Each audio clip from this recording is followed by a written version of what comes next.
Welcome back to our vlog. Nagbabalik. So, tayo ngayon ay mag-harvest ng kung ano mang maha-harvest natin sa garden para pang ulam ngayong hapunan. Abaman! So, samahan nyo kami. So, yan guys. Welcome sa ating garden.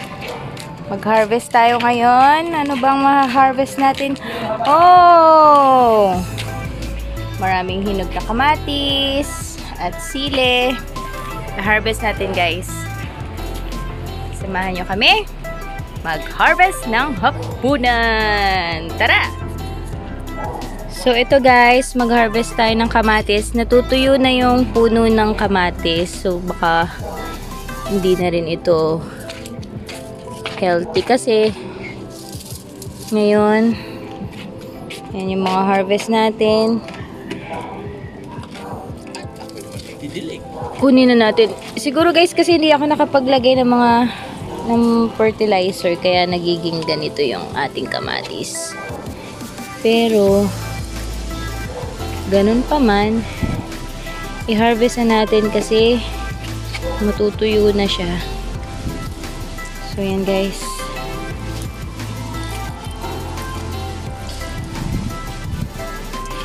Meron siya mga ganito pero okay lang. Yung iba naman is good to eat. Yung iba hilaw, so hayaan muna natin.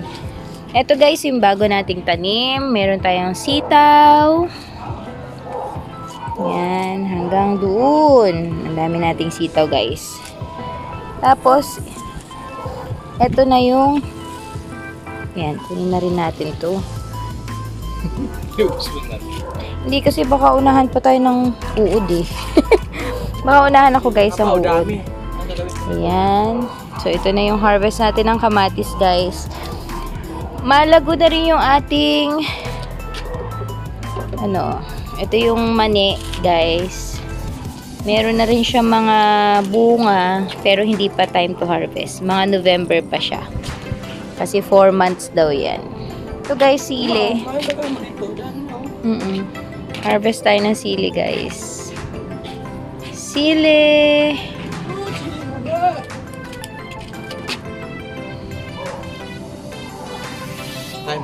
Baka nila yung mais. So, yan ang ating sili. So, yan guys. Harvest tayo ng mga talbos ng kamote. Ang lusog guys ng talbos ng kamote natin.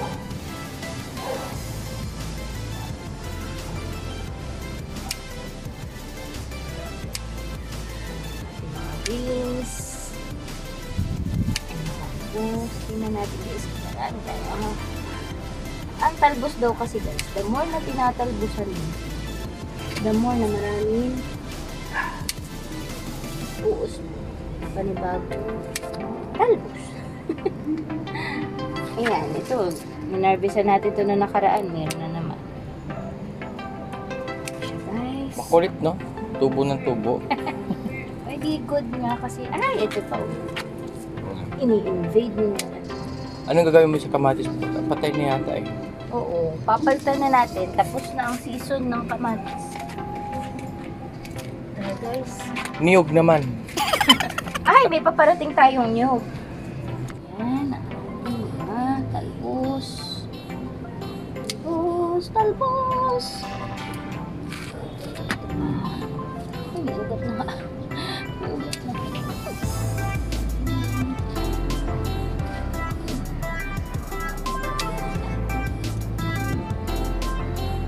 Lipat tayo, lipat.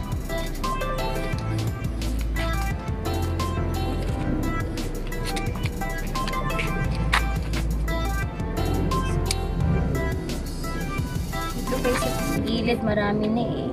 Anong lulutuin natin? May kamatis, may talbos. Sardinas. So, alam mo na ang recipe natin. Sardinas, as usual. Ang walang kamatayang sardinas. Kakaiba lang sa brand. Pero, may Saba. Saba ba yun? favorite. Favorite yung Saba. Saba o Saba? Gusto ko ligo. Saba ligo. Ay, saba sardines. Sarap ng salmon. Pero gusto ko yung ligo sa ganito. Sa ganyan. Ako mas okay sa akin yung ano, salmon na saba. Guys, ang daming talbos. So, ayan guys. Ito na yung ating... Ay! Ito na yung ating talbos ng kamote. Ito pa guys, hindi ko pa siya natatransfer sa Ayan na naman ang duga namin. lupa. So, ay! Yes. No!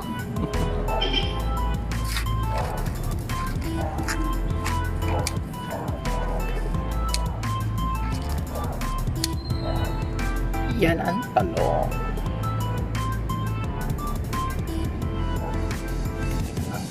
Ang mga talong. Tapos sinapa. Sinapa.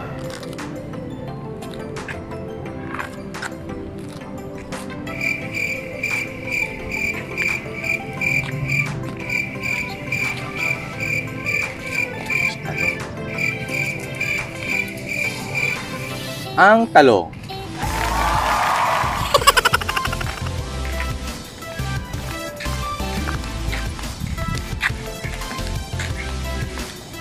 Yan naman. So guys, samahan natin ng pechay. Medyo hindi na healthy yung pechay natin ngayon. Mais ka! Rephrase. So, hindi kulang sa sustansya ito. Kaya nagiging ganito na yung color ng pechay. Pero, pwede pa natin siyang lutuin. Sardinas ulit. Oo. Actually, sa sardinas naman to eh.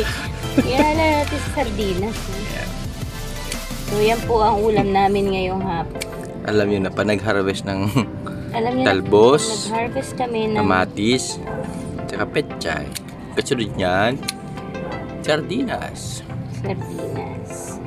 Guys, kung hindi kayo makapag-isip ng itatanim nyo na gulay, isipin nyo na lang yun. Hindi kayo makapag-isip. Isipin na lang na ano. Ang anuhin nyo na lang, gawin nyo, ano ba yung lagi nyong kinakain? Sardinas. Ano ba yung paborito nyo kainin? Sinigang? So, kung sinigang ang sinigang na baboy ang madalas yung lutuin, magtanim kayo ng siling haba, ng talong, ng radish, ng kangkong, yung mga laging hinahalo sa sinigang. Okra, yan.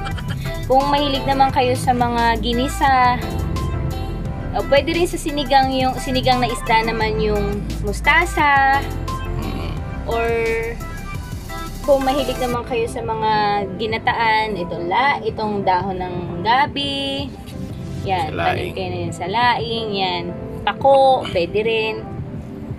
Pero punta tayo sa pako. Speaking of pako, tingnan natin kung meron tayong ma-harvest sa pako. So, wala pa siya guys, kasi tirinim ko yung mga dahon niya, so wala pa siyang wala pa siyang talbo. So guys, harvest na rin tayo ng siling haba. So meron tayong dalawa kasi Ito, Sarah. medyo maliit pa eh. Saka na, hindi pa naman. Ayun, ang haba oh. Saan? Hindi, maliit pa. Hindi pa. Haba. Hindi pa siya. Hindi pa siya. Time to harvest. Yan. Ito guys, sweet basils natin, pinuprune din natin kasi